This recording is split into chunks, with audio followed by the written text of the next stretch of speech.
Martin, cold Massive coffee. storm. Yeah, I've got massive storms here in the Mid-South in Memphis. I mean, really big ones. I am drinking some of that Shadrack's coffee, man. This pecan coffee is the best thing I've ever put in my mouth. It's incredible. We got a big show. You're addicted. Today. You're addicted, Rob. We should talk about the pecan coffee addiction that you. It is. It's delicious. Hey, Brendan, they take a picture of the QR code. We're on X, YouTube, Facebook simultaneously. We've got content coming out every day, all day. One-stop shop for content, SEC Sidelines Sports Network. Look, we got Connor O'Gara, Saturday Down South, batting the leadoff position. Jordan Davis-Hill, 24/7 Sports, covers the Dogs up in Athens. Yancy Porter, Rebel Yell Hotline. Rodney Orr, Tighter Insider. We're going to hit all 16 SEC schools on this Tuesday, May 20th. We're going to start with Connor O'Gara, and he is one of the best. Connor, welcome aboard. Thank you so much for joining us. How's your daughter doing? Doing really well. Yeah, appreciate you asking. Yeah, we're just about to turn 2, and it's crazy. Flies by. Yeah. I remember those days. Yeah. I was in Birmingham last week for a couple of days, went down to that Regions golf tournament, got a text from my daughter for Alexander. I bet he would walk within a year. He walked 10 days after his first birthday. That's pretty. Now you get it on video. Man, when we were growing up, it was urban myth. Hey, watched you on Paul Feinbaum last week. Great appearance as always. We like to cover, all 16 SEC schools, and someone of your stature that does what you do. What are the top stories that you're thinking are driving and moving the needle in the SEC and college football right now?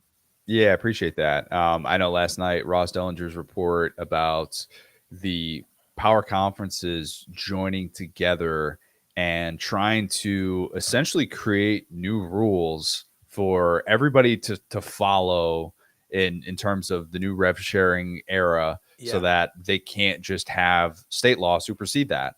And the College Sports Commission with a CEO at the helm feels like it is imminent, and we are about to enter a new era of college athletics, regardless kind of how soon that ruling comes down about that settlement, NCAA House settlement.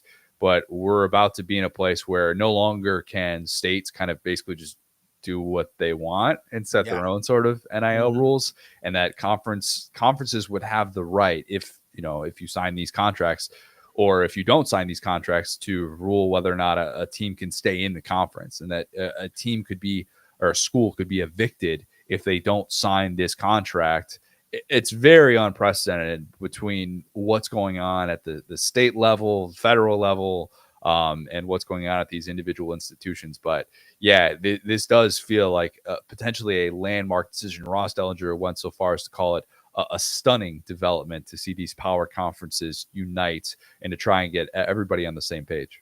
Well, it was interesting. Last night at the Touchdown Club in Memphis, Greg McElroy was here, and he talked about, with rookies now in the NFL, there's essentially no need for an agent because all the contracts are the same. Is that what they're looking for, that uniformity? I think they're just looking at a way in which, like, for example, Tennessee had this ruling saying, hey, you can, the schools in this state abide by state law. You're going to be allowed to kind of do what you want and not necessarily have to answer to, hey, the specific conference is saying this and that. And so it's not so much about what the $20.5 million is going to mean. It's not like it's not like Georgia and Vanderbilt are going to be providing the same amount of money. Yeah. Even though it will be from that standpoint, but NIL is still going to exist. So I don't know if that's necessarily a totally fair comp, because the rookie salaries are now locked in with the NFL, and there are some ways kind of around that with guaranteed money and whatnot. But it is basically getting to a place where no longer can schools just go by state law. No longer can they default to that and then sue over it. And that's, I think, the interesting development. Yeah, because Missouri was the first one to break from the ranks and have the deal. If you were an in-state kid and you committed, you could start getting money. So, all right, that being said, we got a lot of talk last night. Texas, everybody's talking Texas right now. I'm not necessarily a contrarian, but I do believe everybody can't be right at the same time hardly ever.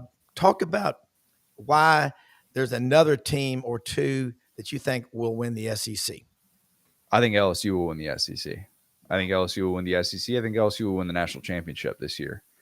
I'm all in. But for what it's worth, I think Texas deserves to start off as the number one team in college football just because of what they return on the defensive side of the ball. That's even before we get into the Arch Manning portion of it. I'm an Arch believer. I'm not sitting here saying he's going to win the Heisman Trophy this year, but I think Texas's defense returns as the most proven unit in all of college football when you consider that they have All-Americans at every single level with Colin Simmons, with Anthony Hill Jr., with Michael Taft, a defensive line that's just loaded with experience, and then Malik Muhammad stepping into that Jahdae Barron role. I think there are a lot of people that are kind of sleeping on this Texas defense, which was a top 4 unit last year and returns a ton of production there.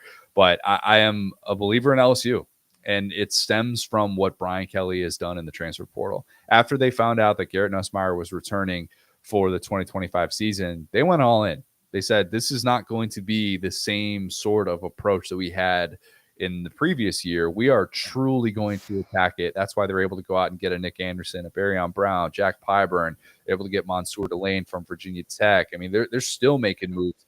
Get Gooden, the kid from South Florida coming over as an interior defensive lineman. Like, they have made moves left and right to show that they are all in. I think LSU's been knocking on the door. I think Brian Kelly, even though he's got the 7-18 record against AP top 10 teams in his career, I think he's going to break through. I think this is what he's been building towards at LSU, and I think they win it all. Yeah, I mean, 12 4-stars in the transfer portal, and they've spent a lot of money. I think losing Bryce Underwood really rattled their cage. For sure. For sure. And that's how you should pivot. Yeah. Hey, this 5-star, number 1 recruit, he didn't sign up to play for us, but what can we instead do with that money? And if LSU turns that into a team that's competing for a national championship this year, then I think LSU fans would look up and go, all right, that was money well spent. That was worth it. It'd be really tough if you look up a few years from now, LSU still hasn't even made it to like a semifinal game with Brian Kelly, and Michigan is watching Bryce Underwood win a Heisman Trophy and compete for a national championship. That would obviously be a tough pill to swallow, but I don't think that'll be happening. It's a good point. I do think that kind of sparked this sense of urgency that we've seen really since the regular season ended for LSU. Yeah, and not only did Larry Ellison's wife or girlfriend, who's a Michigan grad, Larry's not, but he's worth over $200 billion. Ask anyone in the Nashville area, Williamson County, what that's doing to housing prices. Just, it's insane. And that's the same thing with NIL. So next question is, you look at Florida with DJ Lagway. I think he plays this year, and I think the Gators win 10. With that schedule, it's going to be really tough. And look, it's not historically daunting in the way that it was last year because Florida just had an 8-win season. Yeah. And we have to talk about that with proper context. We were talking about Florida's schedule last year as such a beast in part because they were coming off of a losing season. Now, it's different when you've seen the things that DJ Lagway can do. But I would feel a little bit reluctant to say that just because DJ Lagway having this offseason wherein he couldn't throw until after spring practice is significant. There are a lot of pass catchers in that room that he has not been out there at game speed with. And I wonder what that's going to look like in the first part of this schedule, which is really daunting. I mean, they still have potentially like at least three games, I think, looking at that schedule, the first half of that schedule, where I think they're going to be an underdog. And maybe even 4. I mean, that is not crazy to predict with a Florida team that finished extremely well, figured some things out on the defensive side of the ball that they needed to. That was long overdue. And I think in the trenches, they're going to be in a much better place than they've been probably since 2020. But can they put that all together and really handle the rigors of that schedule to get to 10-2? I think that's a little bit more difficult to kind of process, especially knowing that if DJ Lagway's shoulder is not at 100%, the floor is very, very low for that team, considering Aiden Warner and Harrison Bailey are backing him up. Yeah. Switch to Texas A&M. Franz Beard always says only God and the Longhorns have more money than the Aggies. Their endowment's pushing $20 billion, but they've always had money, and so has Texas. But since 1970, one national championship. You look at the SEC, which they're now a member of, just in the last 42 years or so. You've got 26 national champions. It's or last 50. Does Texas A&M make a giant move with Marcel Reed at quarterback? I don't know that they make a giant move. They do have playoff upside. If they do make it as a 9-3 team that's really battle tested, that puts together some really nice wins, I do think A&M has that type of potential. I tend to think that they're more of an 8-4 team, which is what A&M fans are sick of hearing about. Yeah. The thing that we need to see from Marcel Reed is the downfield passing. It wasn't there last year. And maybe some of that is you could blame some of that on the targets, but they lost Noah Thomas to Georgia. They're seeing now a new group of pass catchers, most notably Casey Concepcion coming over from NC State. They got a transfer from Troy that they're expecting big things from as well. And they're trying to get this downfield passing attack as a true strength, because you saw last year that Marcel Reed does some things really, really well. Throwing the football and having to come back and beat you with his arm is a little bit tougher. Now, he keeps playing and he fought back in a lot of these games, but they didn't have the balance that they needed to, and it really hurt them. It's kind of what cost them a chance to be able to win an SEC championship, in my opinion, and or at least get to an SEC championship game. They have not played for a conference title in the 21st century, have not been to a conference title game in the 21st century with all that money and all the things that they've had working in their favor. But the thing that's going to push them over the top this year is if they can get that downfield passing attack working, because they're going to be able to run the football. They got all that offensive line returning. It's year 2 in the Colin Klein offense. If Le'Veon Moss can make a full return from that ACL injury that he suffered against South Carolina last year, this could be one of the better ground games in all of college football. But you have to be able to throw the football downfield in this day and age. All right, another one, Georgia. You look at them last year, they still won the SEC, and I think it's one of the least mentioned things, but they beat Texas twice on the road and then in Atlanta. Georgia this year, where are the stars? Last year they didn't have them out on the edge. They dropped more passes, I think 37, their receivers, than any school. Do they make a giant leap forward? Because the talent is certainly there. I don't know that they make a giant leap forward, but are they getting back to the college football playoff and being one of those teams that nobody wants to play in the playoff? Yeah, probably. Look, this is a really favorable schedule. I mean, as you guys pull it up here, look at 3 true road games on that entire schedule. 3 true road games, 2 of which are against teams that didn't make it to a bowl game last year. This is set up for a 10-2 floor, even if, as you mentioned, the household names aren't necessarily there. I love some of the pieces that they return on defense. I'm really big on CJ Allen at that middle linebacker spot. I think year 2 in that role, he's really going to benefit from that. And there will be, I think, adjustments made from Glenn Schumann in the run fits that just were not there last year in very atypical ways for a Georgia Kirby Smart coach football team. But so much of this is going to depend on Gunnar Stockton. Is he going to be the guy that's going to get Stetson Bennett type 5s back? He doesn't have to be Stetson Bennett 5, as I would say. I think he still needs to be a clutch player. Georgia's receivers have to help him more, and they have to have this group that feels confident, like they can go out and make plays they're not supposed to. There were too few instances last year in which you felt like a Georgia receiver was going to go up and win one of these 50-50 battles. We could talk all we want about the drops, but make plays that you should be making if you're going to try and win a championship. And they didn't have a ground game necessarily that could go and do the heavy lifting, at least not en route to a national championship. So I do think Georgia looking a tiny bit better, a tiny bit more consistent, not having the first half offensive issues that they had this past year. I think that's possible, but do I think that they have the potential, to be a national championship favorite throughout the season in the way that they were in 21 and 22? I don't necessarily feel like they're quite at that level until we see it play out. All right, now, before you go, here's an intriguing question. You mentioned earlier about what Ross Dellinger's reporting. If you don't do what is required, you could be kicked out of your conference. Would you potentially see Florida State and Clemson intentionally not doing what the ACC did so they could get out of the ACC and then get picked up by someone else? Because Clemson for sure is getting a lot of momentum right now. I don't know that they'd be able to go that route just yet because – look, you would still also, I don't know if that would be enforceable with an exit fee and how that would work. I don't know what the ACC would be able to change with grant of rights. We know that the exit fee with this settlement it has come down. It's not going to be $75 million at the end of the decade, instead of what it was before. I don't know if that would be a way to like, figure out how to get out of it. And I don't know that their suitors would be there in the way that some would assume for a program like Florida State. So unless you work out some sort of behind the scenes deal to say, hey, this is going to be a way out of this, and somehow AACC is not going to be able to enforce that.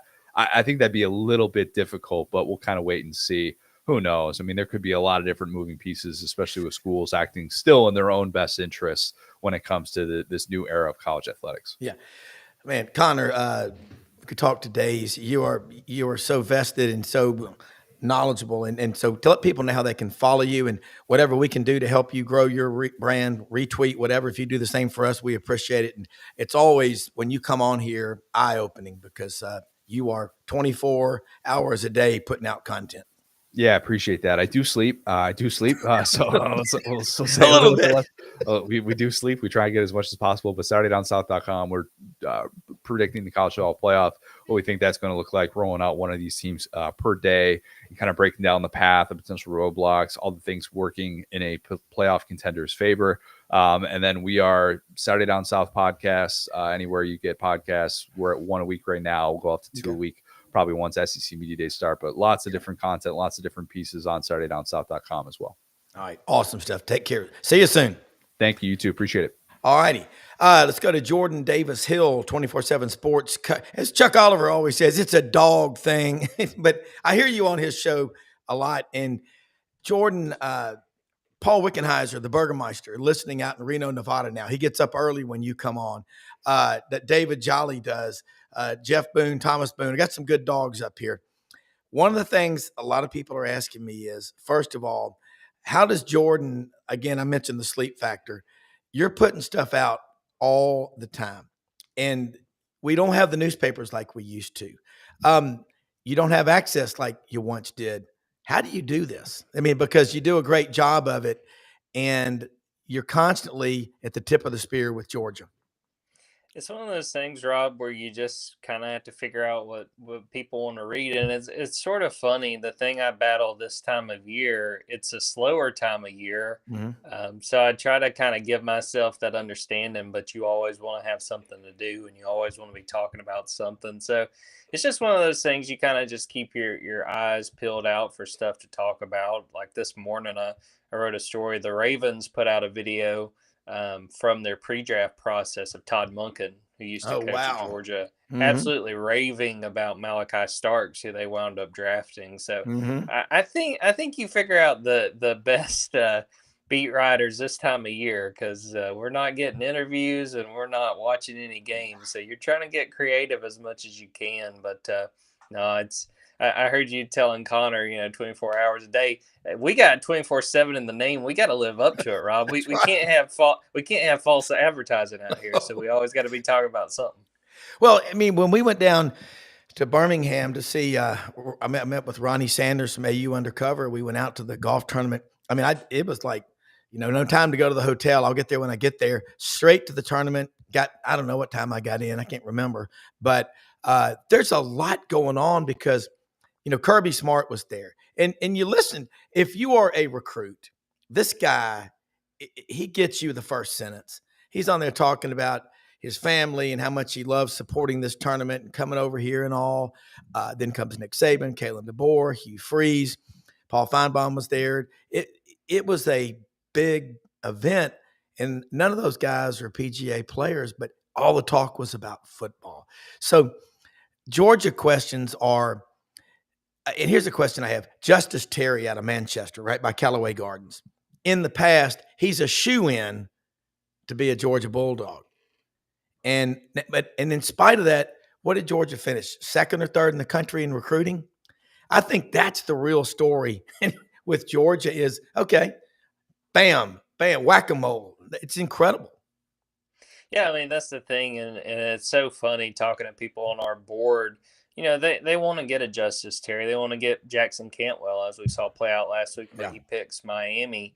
But the thing we've tried to tell folks as far as keeping people calm is like, they're still going to probably sign a top 5 class. They may even sign a top 3 class again. They do such a good job of, getting the talent they have to have on these rosters. And the thing to me, even more so than signing the 5 stars and the 4 stars, like those guys are usually really obvious. Like, hey, that guy would be a really good college football player. He didn't just, walk his way into, or talk his way into getting a 5-star rating. But I talked about this last night because in the last week or so, Georgia's offered some 3 stars. Georgia's gotten some momentum with some 3 stars, and people are like, wow, like here we were last week trying to get, the number 1 tackle in the country, and we're looking at other guys. And I understand that, but Georgia does such a great job of finding underrated talent. I mean, think about Ladd McConkey. One of the things I love about our message board, Rob, is every once in a while,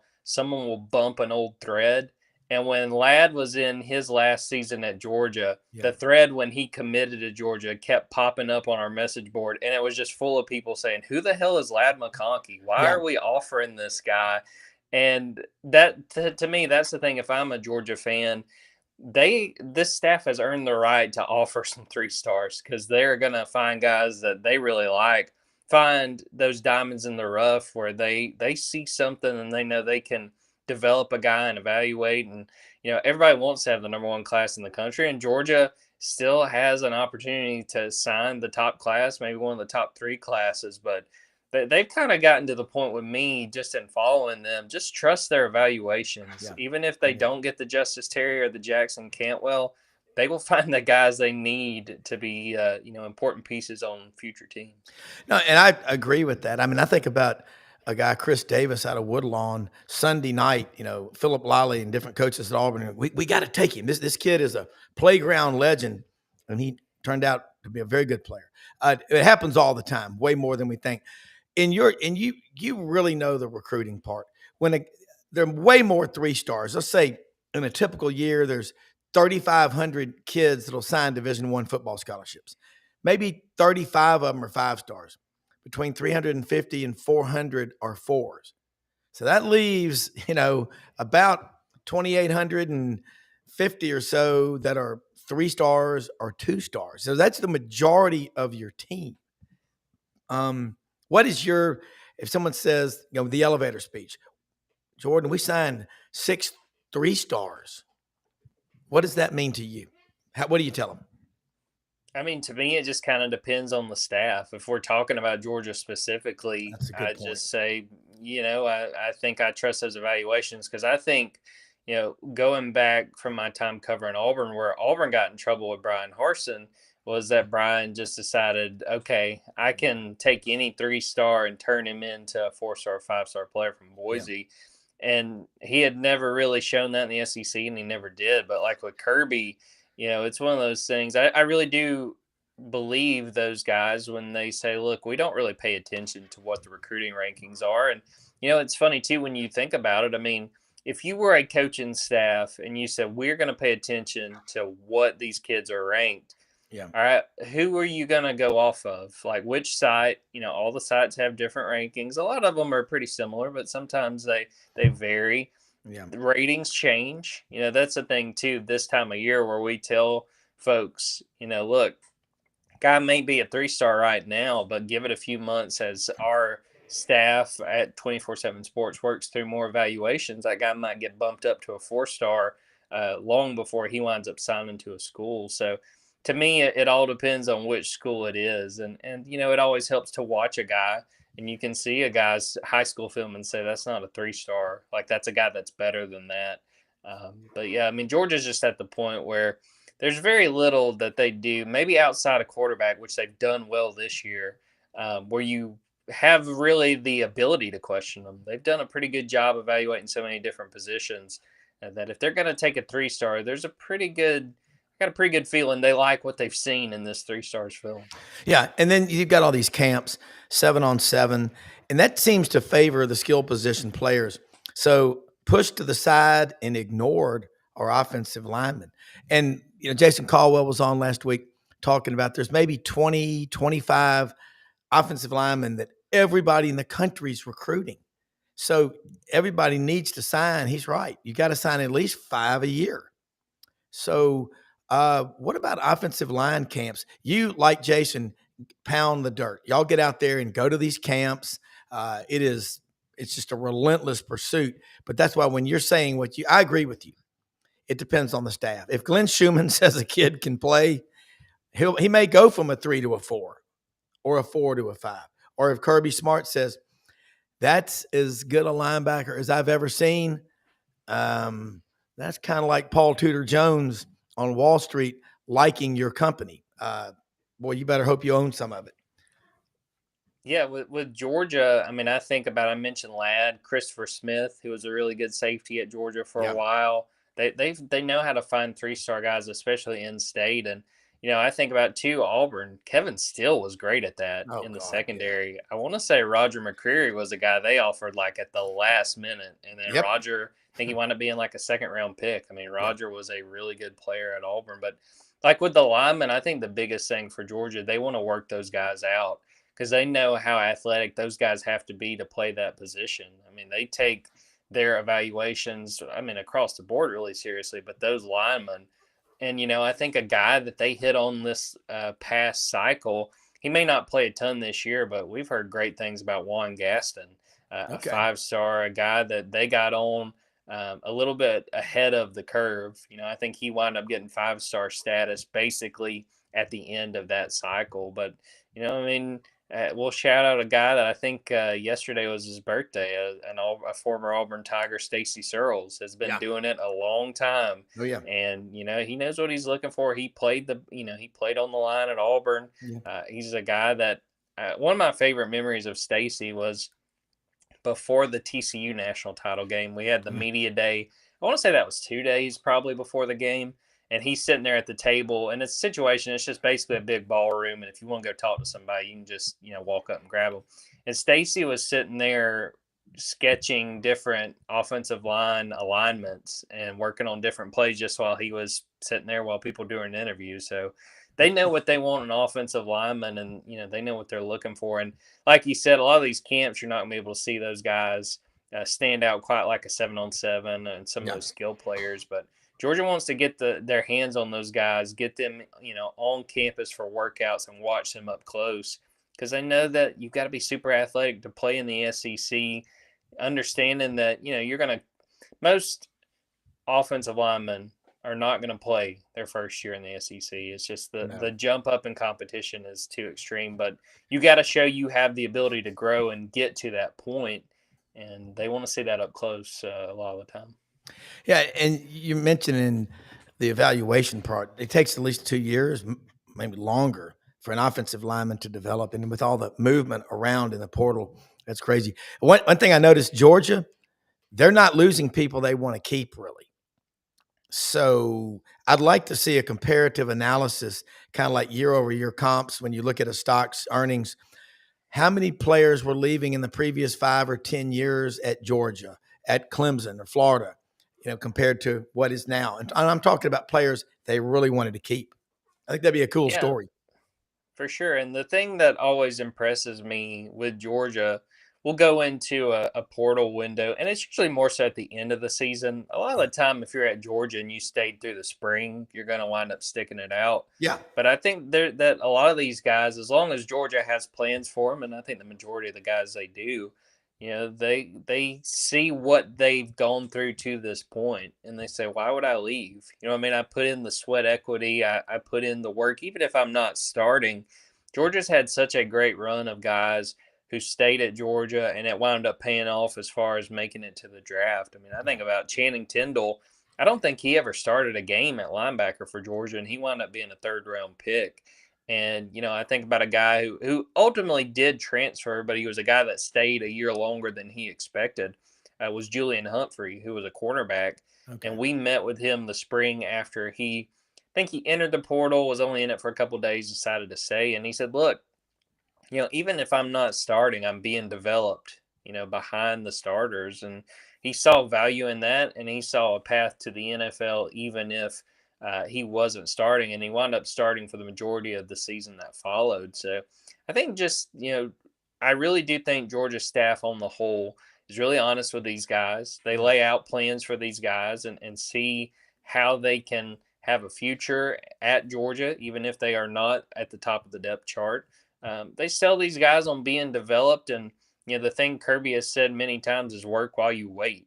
And he has shouted out guys who, did not start but continue to work hard behind the scenes. And, those guys, more often than not, if they stick it out, they wind up earning really big roles, and, it winds up working out for the best of most of those guys. Work while you wait. Everybody wants to criticize the younger kids today. I've got 4 of them. I'm like, but this generation, and I'm part of it, we all are. With a cell phone, you can be in line at the DMV for 3 or 4 hours and be getting a lot of stuff done as long as your battery doesn't go out. Kirby's, I need to come up with a t-shirt, Kirbyisms, But all right, before you go, what are you writing about? Let's talk about your podcast, and appreciate so much the retweets and what you do for us. We'll do the same for you to help you grow your brand, and always love having you on. Appreciate that, Rob. This week, some recruiting stuff. I'm going to write today. The Georgia women's tennis team won the national title on Sunday, and on Monday, I kind of wrote about all the different teams over the years from Georgia that won national title. Today, I'm going to write about, all right, who's going to be next? Who's going to be the next Georgia team that wins the national title? So I'll write about that. Going to have some freshman features later in the week. Going to write about Bo Walker, a running back Georgia is really excited about, and I think fans. What a name, really, like you said. I told one of his coaches, I said he has no choice but to be a really good SEC running back with the name Bo Walker. What number does he have? 24. It can't be 34. No, 24, which is Noshawn Marino's old number, so that's going to be a good one. Okay, sorry to interrupt you. I just had to ask that. No, you're good. You're good. And Junkyard Dogcast, that's our podcast. We will do an episode probably on Thursday, another recruiting show, because Georgia just had a big visit weekend and a lot to discuss from it. Well, as always, we appreciate it so much. And look, have fun in Destin. I know you got a lot of questions going on down there. What a terrible place to be. We're trying to get it moved to Devil's Lake, North Dakota, but so far the SEC hadn't bitten on it. Take care. Yeah, maybe. All right, you bet. All right, let me say something about Winter Timber Outdoors, folks. Located in Athens, Alabama. They are up there on the top of the state between Huntsville and Florence, open every day of the week. And what you'll find there is a knowledgeable staff of people that really, really know the outdoor life, and all the gear that you need for hunting and fishing. There's your deer stands, your food plots. Now's the time when you start putting in the work. Kirby Smart's right. Shug Jordan was right. Don't wait to be great. Work while you wait. Get all your gear. They have a whole building at Winter Timber up in Athens, Alabama, full of deer stands and food plot stuff, all your Yeti coolers. You're spending a lot of time. Summer officially starts this weekend. I'll be on the Spring River trout fishing. Man, they got all everything Yeti makes. Dixie decoys, great looking clothing, Sitka, duck camp. They got it all. All your weapons and stuff for the outdoor life. Winter Timber, and they're building a 13,000 square foot store on University Drive in Auburn, Alabama. Expected to open up, it looks like, late July, first week of August. And it is going to be a phenomenal addition. A lot of people, you coming up Interstate 85, go on University Drive when they open up Winter Timber in Auburn. Their plan is to grow in all of the towns that make up the SEC footprint. All right, Brendan, we're going to be on tonight on the Lowdown with Lauren Meadows. We'll be on there 9 p.m. Eastern right here on this channel. And there's a lot. Hey, you had Duke's Scoops last night, Brendan. Man. No, we didn't. Okay. No, it got to reschedule. It's guys came out. I think it's going to be tonight before the Lowdown. Okay. Yeah, a lot going on this channel. Which national champion shirt is that? Speaking of conference championships, the Gators, 267. Wow. Okay. Wow, that is a retro shirt. Where'd you, dude? Do you know I'd love who to I see am? your collection of shirts. Do you know who I am? I mean, yeah, I know who you are. Do you know who I am? This is just hanging out. I don't even know. Holy cow! Like buddy shot. I mean, it's just everywhere, dude. I love it. I mean, like I could spend a whole day just going on what's in the office. Like it's like it's old newspaper throwing for the daily news tonight.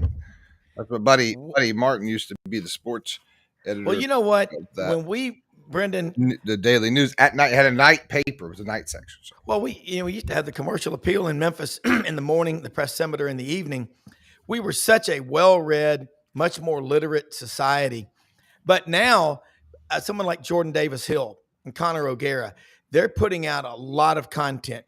Tony Barnhart says if the story requires 3,500 words, so be it. But most of the stuff is, 700,000 words. But just working. Well, I think now the ability to cover more is there. I think that's cool that those guys get to do that, but they have resource and that's why we talk to those guys, because a lot of people pretend to have resource and reach, but they don't really have that much reach because they're regurgitating aggregated news. They're regurgitating what you read on Twitter. It's the same thing. They just go and look up their social media and then they're going to give you what you're already seeing. We really try to steer towards a topic, but oftentimes we'll come across something that one of these guests will say that no one else has heard anywhere else. Yeah. And therefore, then we want to explore it. We wanted to talk about baseball today, but we switched up because now we got all these great guys talking about all this great football information, and it's hard for us not to go around the SEC. So that's the kind of stuff we have because it's a conversation. And just like guys like Yancy Porter, who comes in from Rebel Yell Hotline to talk about all things I feel like it just limits you to one team. I feel like you just know so much more, Yancy. He's every man. You're kind of like the world's most mysterious man because we really don't know who you are. But we see this very handsome picture of you on our screen. Welcome to the most coolest man in sports talk, Yancy Porter. Yancy from Hattiesburg. There's an I in there somewhere. He's a spy. He's really from. We don't know where. Look. I know he was from the Delta. I know football is king, but around here in Mississippi right now, it is all baseball, 24/7, 7 days a week. Right now, it's states made a run. They are. I believe they're 9-1 since they fired their Chris coach. Lemonis. Lemonis, and Ole Miss is fighting for a hosting spot, and Auburn's fighting for a national seed, and everybody. Tennessee's fighting for a hosting spot. Florida's fighting for a hosting spot. It looks like the Ole Miss Florida possible matchup in Game 2 on Thursday could be for the right to host. Let's see what else is. Texas may be fighting for the number 1 overall seed. I believe LSU would have to win about 3 games to get that number 1 seed. I'm talking about overall number 1 seed. What are the other storylines here? Missouri's fighting just to win against the second team all season in the SEC.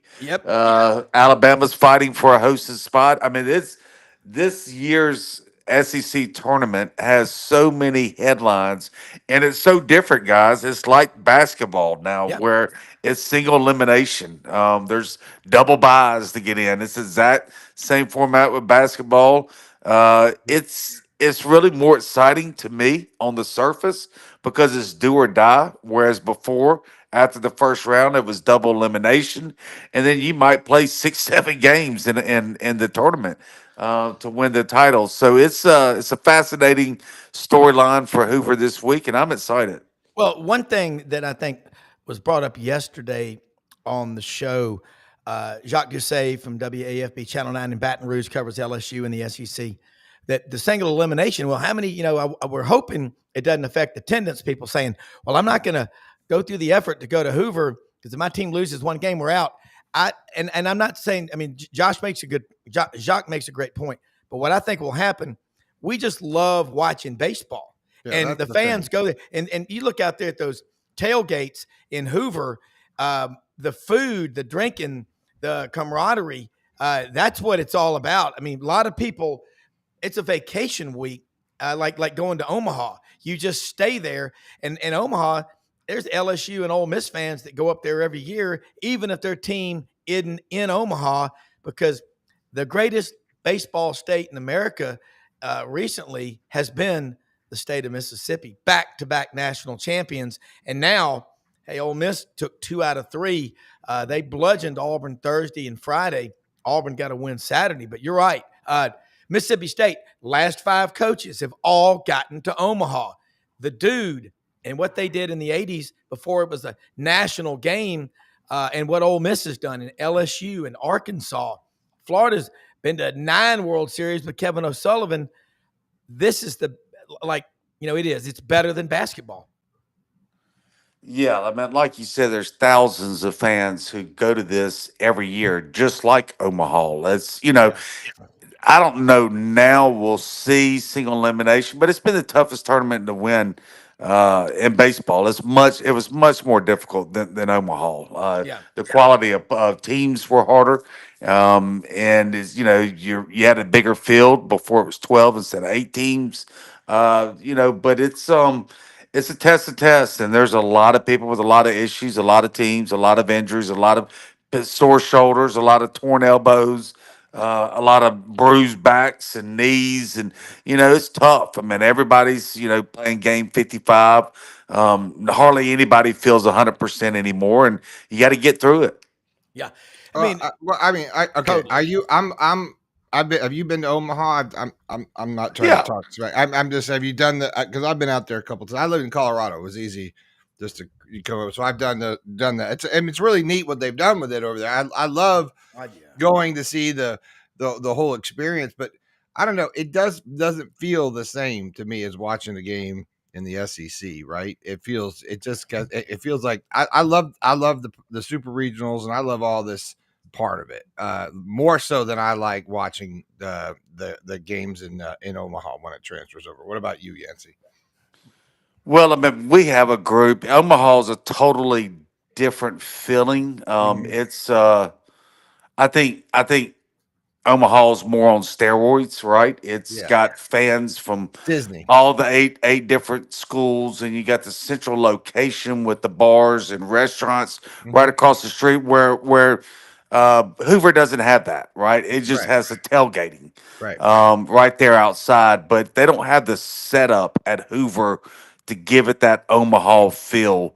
And that's something that maybe they need to look into. I don't know where you would put all that. I don't know if the bars and restaurants could survive that. It's culturally too. Nebraska versus they tailgate all that stuff. It's just a different type of fan, right? I think that's you have a different weather. It's a different vibe. I am not knocking Omaha. I love going out there. I think if you haven't done it, you should do it. But I don't know. I just always I like both vibes. I like both. I like the Southern vibe. I like the way the South does baseball. I think because I grew up out west, and it's just a different feeling. Well, Yancy, along what Brendan is saying, look at the shot record for drinks in that bar at Rocco's. I mean, it's LSU and Ole Miss, and these other people around the country. They're like, shots. I don't want to go to the doctor. I mean, this is. Hey, guess who's in the house right now? Roll, Rodney Orr, tighter and cider. Wow, that was the shortest one ever. Hi, Rodney. How's it going, guys? I would imagine that Rodney probably doesn't even know that baseball is being played now. They don't play baseball in Alabama. He barely knows basketball's being played. At Alabama, it's only one thing: football.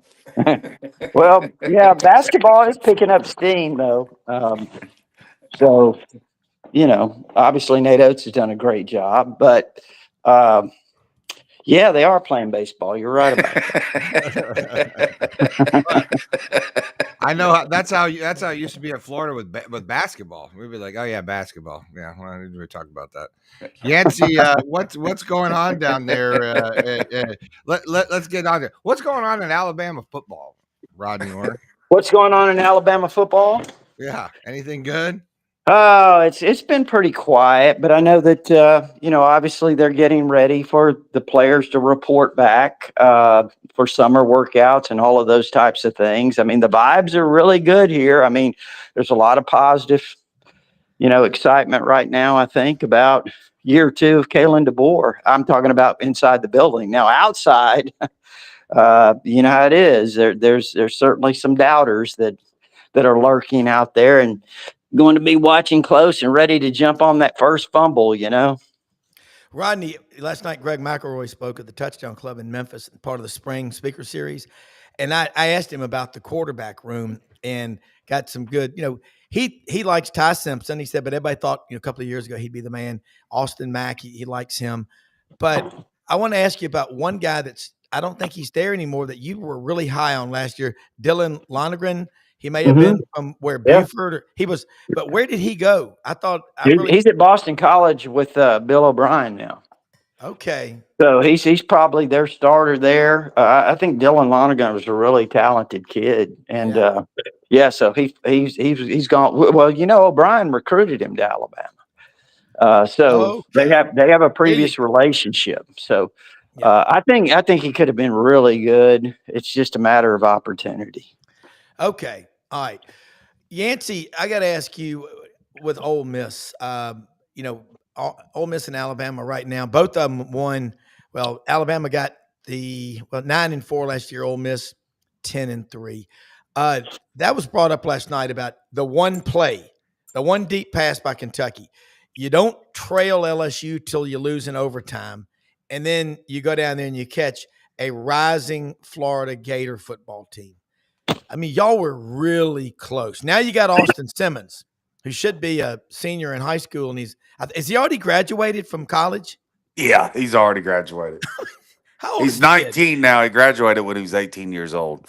I'm he's not a prodigy. Ask how smart this kid is. He's the same thing as a Tiger Woods. I mean, he's been, his dad has had him on a schedule since before he could walk. So you're saying he's kind of competitive? Yeah, I mean, he's just ahead of the curve and everything. He got blessed with brains. He got blessed to be 6'4", 220. He's got the prettiest throw motion I've seen since Romero Miller at Ole Miss. The ball spins out of his hands as pretty as anybody you're gonna ever see throw the ball. Left-hander. He's got the smarts. Got a cannon. He's got it. For Ole Miss's sake, you just hope that you get 2 years out of him and not one. He's a one and done. But if he's a one and done, that means he did really big things, and so did Ole Miss this season. So we'll see. Yeah, Rodney, expectations just like they are at Ole Miss now. You got to win. That was the first non-double-digit win season at Alabama since 2007 last year. I'm beginning to think Kalen DeBoer has a quarterback who's better suited to run his offense.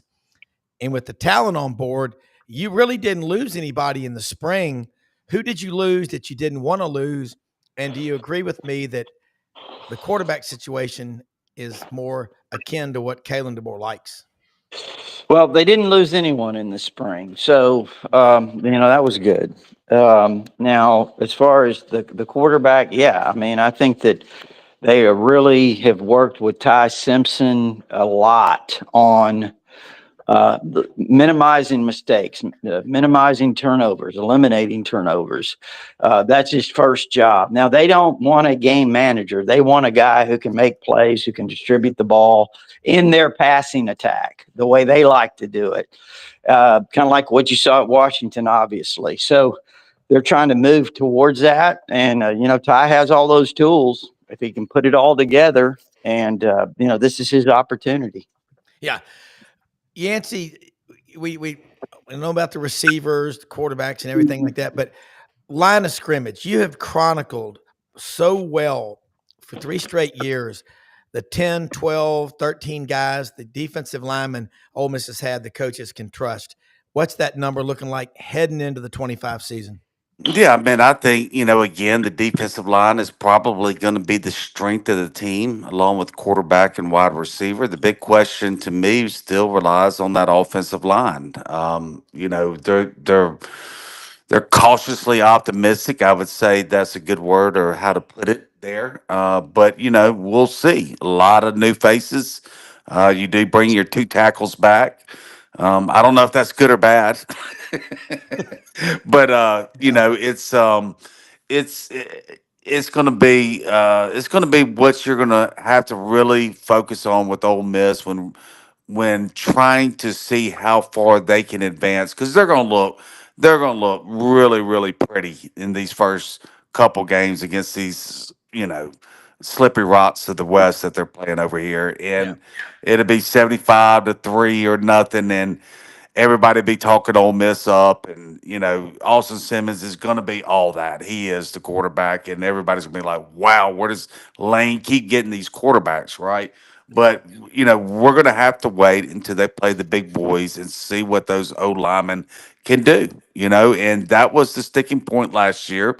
They couldn't run the football. Now, who was running the football was the big debate at Ole Miss, but the guys up front, whoever was running it, wasn't giving them the holes to get consistent enough yards to win all of the three losses they had were, at the very end of the game. Two of them, the last play of the game, and there are 10 wins. None of them were closer than 17 points. That's probably one of the oddest seasons by anybody that's ever in the history of college football, right? Have you Yeah. ever seen anything like that? So, No. but the big nemesis, the big boo boo on the team was the lack of running game. Now that's Lane has led the SEC or been second in the SEC since he's been at Ole Miss. So running has been a staple of that offense. I do believe the running back group is significantly better than it was last year, but that's not really saying a whole lot, right? Yeah. But can the big uglies up front do their job to allow Ole Miss, to make a run at the national championship?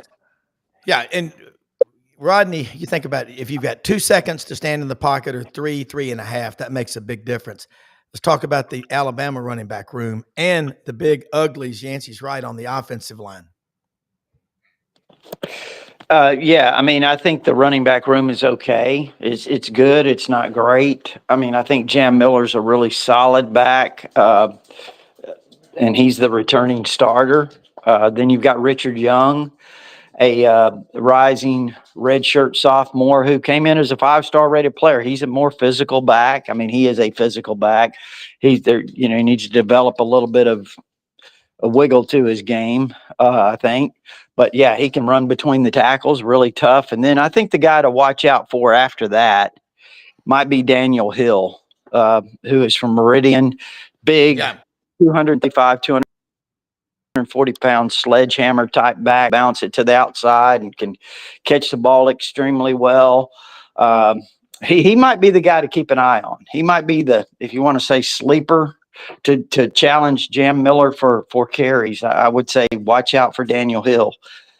And the offensive line, I mean, I think it's continuing to, you need to get Caden Proctor in and at a good weight, and he missed spring practice due to injury. But I think they have a really good foundation there with Parker Brailsford might be the top center in the country.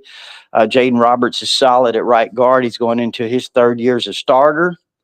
And then you got Wilkin Formby at right tackle, who has a ton of potential. I think he learned a lot last year. Was a really raw player as a redshirt freshman. Had some good moments, started some. But I think this year he takes a big step. So the question is left guard. And I think right now, if I had to guess, probably Cam Dewberry. The transfer from Texas A&M's got a lot of SEC experience, so he would be a guy to watch. And they've got some other guys. Olaus Lennon had a really good spring. Yeah. So they're developing some depth there a little bit, and I think they have a chance to be really solid up front. Yeah. It's funny. I was just thinking about this. You mentioned about Hill out of Meridian, which is very close to Tuscaloosa, but we'd hear a kid's name. It was always the hometown. Now it's from Texas A&M or from Florida. It's because of the portal. Yeah. It's the semantics. It's kind of, all right. Before we wrap up, guys, both of y'all, Yancy Porter, catch him Monday nights, 6 p.m. Sports 56 WHBQ Memphis, and Rebel Talk Monday nights all over Super Talk Mississippi. Yancy, what's the top story at Ole Miss right now people need to be focusing on? And I'll let you go. And then same thing with Rodney, and we'll do it again next week. And as always, I can't thank you enough for what you do for this show and for our viewers. Yeah, man, at Ole Miss, unlike over there at Alabama with Rodney, it's baseball, baseball, and more baseball. I believe if you looked at all the message boards, about 99.9% of them will be baseball posts. Whereas probably at Alabama on Rodney's message board right now, they probably have maybe 2 threads about the SEC tournament, and the other 98 posts are on football. So it's just baseball's different in Mississippi. We all know It that. is. Hey, I went by Bim Bam last Friday, man. You got to go Mm, by there and get some breakfast. I was coming back from good Birmingham. stuff. Oh my Good God, stuff. I love it over there. Man, Rodney, same thing. You know, y'all got Sewell Thomas Stadium. My fraternity brother, Matt Rayburn Construction, did the retrofit on that. You got a hell of a facility, but what's the top story and what y'all going to talk about on Tider Insider TV tonight? Well, believe it or not, they will start at 9:30 when that first pitch is delivered. They'll start complaining. Trust me. Come on, Rodney. it'll, it'll start with the first pitch. So they got Missouri today, and they swept Missouri earlier this year here in Yeah. Tuscaloosa. So, hopefully they win that one, and then of course they'll have Tennessee. So, should be interesting. Yeah. Well, both of y'all, 2 of the best out there. And thank you so much. We'll talk to you next week. And I'll be watching baseball today. Thank you. Thank you, guys. You bet, man. Let me say something about Landers Ford people. I saw Brad Bellamy, the general manager, Landers Ford. They're, presenting sponsor of the Touchdown Club in Memphis. They had their best month in 2 years last month. Tariffs, be whatever they are, they're giving you employee pricing, great opportunities to save and get a fair deal when you buy a car. Everybody's got to make some money. They're going to be fair with you. I can promise you that. They're open every day of the week except Sunday. The 25 Expeditions are in. The Broncos, the F-150. That's what I drive. I love it. I absolutely love my Ford truck. And they have the Ford Promise Memorial Day. There's a lot happening. Poplar and Houston Levy, where Collierville and Memphis meet. Great folks out there. Right down the street, I was in Hewlett and Dunn yesterday. And I'm going to tell you, they got these comfortable pullovers. What do you think? This is a duck camp one. And I got to get Brendan wearing one. I couldn't find him in XL yesterday and what I was looking for, but I've got something that's on order. It's got a lot on your neck there. It's like that mono neck. But I like to loose it up, Well, you wear stuff like this around here because of the mosquitoes. I mean, we're in the middle of rice and bean country, but great folks out there. Down here in the swamp, Rob. I know. Yeah, we got a couple of mosquitoes down here. Yeah, I'm not going to try to corner the market on mosquitoes because I just thought about the muck in Lake Okeechobee. Florida's got a few of them. But the boot selection out there, good grief. And they've got these awesome new Marshwear overall shorts for the women. Got Audrey a couple of pairs yesterday. They've even got them in camo. She wore them house cleaning the other day. They're great looking. They've got duck camp. They've got the largest selection of duck heads I can remember. And also Filson, Barber, STS, unbelievable luggage, great looking women's clothing, men's clothing. Go see the staff. Charles Hall, his wife, Laura, Raven, Eli, Lydia, J.M. Huffman. Unbelievable. Got Audrey some Tennessee Vol earrings they have out there. So look, hey, you we guys can't all do everything. Them out on Instagram too, by the way. They've got all their stuff. They do a good job on Instagram. So you go check them out. The Hewlett and Dunn, just search them on Instagram. You can buy their stuff right there. Yeah. You guys got to make sure you can. They're very great. I'll share my experience with y'all about getting stuff in the mail that comes in these great boxes, and it's really well cared for. So it's worth it. It's hard to find this stuff anywhere else. Let me tell you. It really My is. boots are amazing. So I'm gonna get some more stuff I'm looking for you right now in an Excel. But look, I'm gonna do a modeling shoot. So we'll do it. I'll walk the run. I gotta walk the runway down here. So we can't all do everything, but we can do something. Go out and help people. Find ways. We're all blessed. Most often we see the face of Christ in the least among us. Watch this channel. We'll be back on tonight. We got Duke Scoots. We got the Lowdown with Lauren Meadows. I'm not leaving this chair today. I'll be here all night. Thank you for watching, everybody. See you soon. All right. Good night, John Boy. Good night, Jim Boy. Thank you.